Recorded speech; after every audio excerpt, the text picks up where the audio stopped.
Shalom adik-adik, kita berjumpa lagi di dalam renungan bersama Sekolah Minggu GKPA di Ponorogo. Bagaimana kabar adik-adik sekalian? Tentunya semua penuh sukacita dan damai sejahtera yang dari Tuhan Yesus kan? Nah, hari ini adik-adik kita mau kembali mengikuti renungan. Kita mau memuji nama Tuhan Yesus serta mau mendengarkan sebagian dari firman-Nya yang akan dibagikan melalui cerita Alkitab yang akan kakak sampaikan hari ini. Apakah adik-adik sudah siap untuk mengikuti renungan hari ini? Nah, kalau adik-adik sudah siap, mari kita terlebih dahulu membuka renungan hari ini di dalam doa. Mari semuanya lipat tangan, tutup mata, tundukkan kepala, kita bersatu dalam doa. Tuhan Yesus yang baik, kami mengucap syukur Tuhan karena pada hari ini Engkau boleh mempertemukan kami kembali di dalam renungan bersama Sekolah Minggu GKPA di Ponorogo. Kami ucap syukur Tuhan karena Engkau telah memberkati kami di hari-hari yang telah lalu. Kiranya Engkau berkati kami juga hari ini melalui renungan yang akan kami ikuti saat ini. Kiranya Engkau yang memberikan kami duduk diam, hati yang mau mendengarkan serta memuji nama Tuhan Yesus, agar renungan ini boleh menjadi dupa yang harum di hadapan Tuhan Yesus. Terima kasih Tuhan, kiranya Engkau sertai kami dari awal, pertengahan, hingga akhir renungan ini. Di dalam nama Tuhan Yesus kami telah berdoa dan mengucap syukur. Amin. Nah, kita sudah buka renungan hari ini dalam doa. Berarti sekarang tiba saatnya untuk kita membuka renungan ini di dalam pujian. Mari semuanya kita puji nama Tuhan Yesus. Kita mau sama-sama nyanyikan Ku Masuki Gerbangnya.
Kita sudah membuka renungan hari ini di dalam doa dan pujian.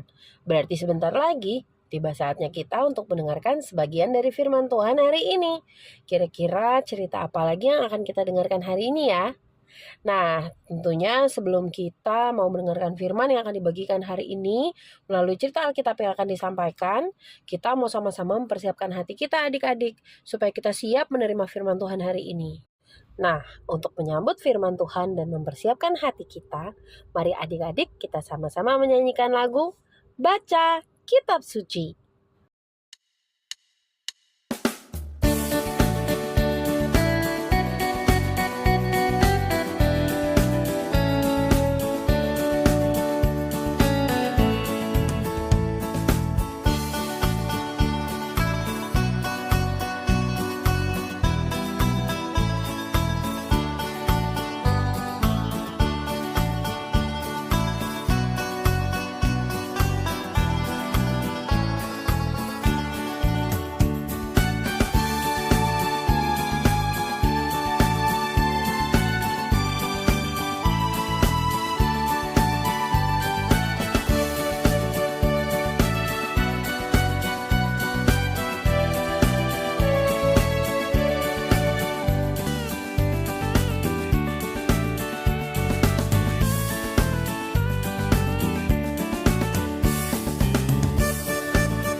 Sekarang tiba saatnya kita untuk mendengarkan firman Tuhan yang akan dibagikan hari ini melalui cerita Alkitab yang akan disampaikan. Nah, tentu saja sebelum kita menerima firman Tuhan, kita mau minta bimbingan Roh Kudus adik-adik, supaya kita bisa mendengarkan dengan baik, mengerti, bahkan akan menerapkannya dalam kehidupan kita sehari-hari. Mari sekarang kita terlebih dahulu kembali bersama-sama bersatu di dalam doa. Tuhan Yesus, sebentar lagi kami akan mendengarkan sebagian dari firman-Mu hari ini. Kiranya Engkau berikan kami hikmat bijaksana, kecerdasan dan kepandaian, agar kami bisa mengerti firman yang bisa disampaikan hari ini, terlebih lagi kami bisa melakukannya dalam kehidupan kami sehari-hari. Terima kasih Tuhan Yesus, hanya dalam nama-Mu kami telah berdoa dan mengucap syukur. Amin. Nah, adik-adik masih ingat gak? Minggu lalu kita cerita tentang Yusuf sudah sampai di mana ya adik-adik? Nah, hari ini kita mau melanjutkan cerita tentang Yusuf nih adik-adik. Kalau minggu lalu kita sudah dengarkan cerita sampai di saat ketika Yusuf dijual oleh saudara-saudaranya kepada orang-orang Ismail untuk dibawa ke tanah Mesir adik-adik. Hari ini kita mau dengarkan lanjutan ceritanya, yaitu ketika Yusuf sudah tiba di Mesir. Nah, adik-adik, waktu Yusuf itu tiba di Mesir, dia itu dibawa ke pasar oleh orang-orang Ismail yang membawa mereka adik-adik. Lalu di sana Yusuf dijual adik-adik, dijual lagi. Jadi zaman dulu itu adik-adik yang namanya budak atau pekerja itu bisa dijual beli adik-adik. Jadi Yusuf akhirnya dijual kepada seorang kepala pengawal raja yang bernama Potifar. Bapak Potifar ini bekerja istana adik-adik. Dan Bapak Potifar inilah yang membeli Yusuf menjadi pekerja dia di rumahnya. Nah, Yusuf itu selalu disertai oleh Tuhan adik-adik. Sehingga dimanapun dia berada, Tuhan selalu menyertai dia dan dia selalu dalam keadaan baik. Nah, karena penyertaan Tuhan, maka Yusuf menjadi orang yang sangat baik, sangat pintar, dan sangat bisa dipercaya adik-adik. Dia tinggal di rumah Bapak Potifar dan dia bekerja dengan sangat baik dan Tuhan membuat apapun yang dikerjakan Yusuf berhasil adik-adik. Sehingga melihat hal tersebut Bapak Potifar sangat mengasihi Yusuf. Dan Yusuf adalah menjadi orang kepercayaannya Bapak Potifar. Yusuf diberikan kepercayaan untuk menjaga seluruh rumahnya dan segala miliknya Bapak Potifar. Nah, ketika Yusuf bekerja dengan baik di rumah Bapak Potifar, Yusuf yang masih muda dan sangat pintar itu serta punya sopan santun, manis sikapnya, dan berpenampilan sangat baik, dia disukai oleh istri dari Bapak Potifar. Gak boleh adik-adik. Kalau sudah menikah, itu pasangannya hanya satu, yaitu si suami atau si istri. Ini sudah punya suami, malah dia suka sama Yusuf. Tapi karena Yusuf anak yang baik dan dia dalam penyertaan Tuhan, maka dia bijaksana. Dia tidak mau didekati oleh istri Bapak Potifar.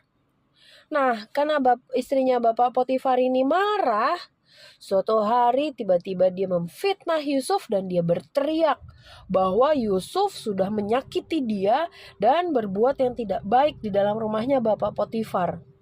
Yusuf lari dari ruangan itu karena dia tidak melakukan apa-apa adik-adik, sehingga dia takut. Lalu ketika ada orang-orang masuk ke rumah Bapak Potifar, istri Bapak Potifar itu memfitnah Yusuf, mengatakan yang tidak-tidak tentang Yusuf, bahwa Yusuf jahat dan sudah melakukan hal-hal yang tidak baik. Karena istri Bapak Potifar ini juga adalah orang yang dipandang, karena kan Pak Potifar ini adalah pegawai istana. Maka orang-orang percaya kepada istri Bapak Potifar ini. Jadi Yusuf segera ditangkap dan dimasukkan ke dalam penjara adik-adik. Tapi karena Yusuf tahu dia tidak bersalah, dia tidak menjadi takut. Dan terlebih lagi karena dia di dalam penyertaan Tuhan, maka Yusuf tetap bersikap sangat baik dan tidak gentar selama dia di dalam penjara. Sehingga orang-orang melihat bahwa Yusuf ini anak yang baik, anak yang tidak macam-macam adik-adik. Sehingga tahukah adik-adik, bahkan di dalam penjara, si bapak kepala penjaranya itu adik-adik mempercayakan banyak hal kepada Yusuf di dalam penjara. Wah, padahal Yusuf itu kan juga tahanan ya adik-adik. Tapi di dalam penjara itu, karena dia sangat baik dan dia punya penyertaan Tuhan, sehingga kepala penjara percaya sama Yusuf. Maka semua pekerjaan yang ada di dalam penjara itu dipercayakan kepada Yusuf. Bahkan Yusuf dipercaya untuk menjaga tahanan-tahanan yang dikurung di situ. Karena bapak kepala penjara tahu Yusuf ini anak baik. Dan karena Tuhan menyertai Yusuf senantiasa selalu dan melimpahkan kasih setianya kepada Yusuf, maka Yusuf menjadi kesayangan bagi bapak kepala penjara itu dan oleh semua orang yang ada di dalam penjara itu. Sehingga bapak kepala penjara tidak pernah mencampuri segala sesuatu yang sudah dipercayakan pada Yusuf, biar Yusuf yang kerjakan. Karena Yusuf pasti berhasil. Kenapa Yusuf pasti berhasil? Karena di belakang Yusuf ada Tuhan yang selalu menyertai dia. Nah, kira-kira apa kelanjutan cerita Yusuf di dalam penjara ya adik-adik? Kita dengarkan lagi ceritanya minggu depan. Hari ini cerita tentang Yusufnya sampai di sini dulu. Kira-kira apa yang bisa kita pelajari ya adik-adik hari ini? Hari ini kakak mau memberitahukan kepada adik-adik bahwa penyertaan Tuhan kita itu sempurna adik-adik. Hari ini kita belajar dari Yusuf bahwa ketika seseorang sudah disertai Tuhan, dia tidak akan menjadi buruk dimanapun dia berada, dan Tuhan akan selalu memberkati dia dalam apapun yang dia kerjakan. Sehingga kasih Tuhan yang ada di dalam dirinya dan penyertaan Tuhan yang tidak pernah meninggalkan dia selalu mempesona untuk orang lain, selalu terlihat baik dan bagus di hadapan orang lain. Nah, apakah kita mau adik-adik jadi anak-anak yang selalu disertai oleh Tuhan kita? Yang Tuhan Yesus selalu menemani kita kemanapun kita berada. Coba adik-adik ingat-ingat. Mulai dari Yusuf dibuang sama saudara-saudaranya ke dalam sumur yang dalam. Sehingga saudara-saudaranya tergerak untuk menjual Yusuf kepada orang-orang Ismail yang sedang berjalan ke tanah Mesir. Hingga Yusuf sampai di tanah Mesir dengan selamat dalam keadaan baik. Bahkan diterima bekerja di rumah Bapak Potifar, menjadi berhasil di situ. Dan bahkan ketika dia difitnah yang jahat-jahat dan dimasukkan ke dalam penjara, dia tetap menjadi orang yang berhasil adik-adik di dalam penjara. Itu semua karena Tuhan selalu menyertai Yusuf. Tentu saja kita juga mau ya mengalami penyertaan Tuhan seperti Yusuf mengalami penyertaan Tuhan. Gimana ya adik-adik biar kita tetap selalu disertai oleh Tuhan Yesus? Nah, kita harus selalu ingat bahwa kasih Tuhan Yesus akan selalu menyertai kita dari dulu, sekarang, sampai selama-lamanya adik-adik. Lalu karena Tuhan Yesus sudah lebih dahulu mengasihi dan menyertai kita, gimana ya kita bersikapnya? Ya tentu saja kita harus bersikap seperti yang Tuhan Yesus inginkan. Kita jadi anak-anak yang tidak bosan-bosan datang kepada Tuhan Yesus. Kita jadi anak-anak yang tidak bosan-bosan untuk mendengarkan firman Tuhan Yesus, beribadah kepada Tuhan Yesus, melakukan hal-hal yang Tuhan Yesus senang, supaya penyertaan Tuhan Yesus juga selalu ada di dalam hidup kita. Kita beruntung adik-adik, Tuhan Yesus sudah mati di kayu salib untuk kita semua. Dan keselamatan itu akan menyertai kita sampai kapanpun. Jadi jangan pernah kita meninggalkan Tuhan Yesus ya adik-adik. Karena kalau kita meninggalkan Tuhan Yesus atau kita jauh-jauh dari Tuhan Yesus, jangan-jangan penyertaan Tuhan Yesus jadi berkurang dalam hidup kita. Pasti kita gak mau ya adik-adik. Marilah kita jadi seperti Yusuf yang selalu baik setia di dalam penyertaan Tuhan Yesus.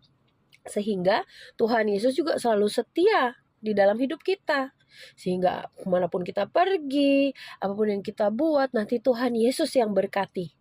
Marilah kita serahkan seluruh hidup kita kepada Tuhan Yesus, supaya penyertaan Tuhan Yesus selalu nyata di dalam hidup kita. Demikian cerita dan firman yang bisa kakak sampaikan hari ini adik-adik. Semoga kita bisa renungkan dengan baik dan terlebih lagi kita lakukan dalam kehidupan kita sehari-hari, supaya penyertaan Tuhan Yesus tidak pernah berakhir dalam hidup kita. Nah, sebentar lagi kita akan tiba di penghujung renungan hari ini. Tapi sebelumnya tentu saja kita mau kembali memuji nama Tuhan Yesus. Mari adik-adik kita sama-sama menyanyikan lagu Ku Mau Cinta Yesus Selamanya.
Akhirnya kita tiba di penghujung renungan hari ini.